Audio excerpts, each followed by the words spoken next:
ब्रह्ममुरारिसुरार्चितलिङ्गं निर्मलभासितशोभितलिङ्गम्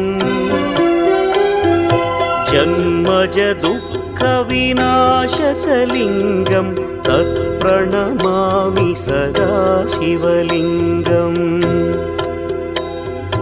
देवमुनिप्रवरार्चितलिङ्गं कामदहन करुणाकरलिङ्गम्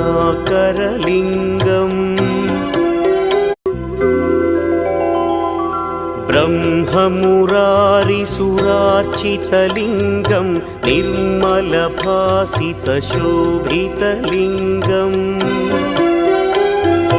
जन्मजदुःखविनाशकलिङ्गं तत्प्रणमामि सदा शिवलिङ्गम्।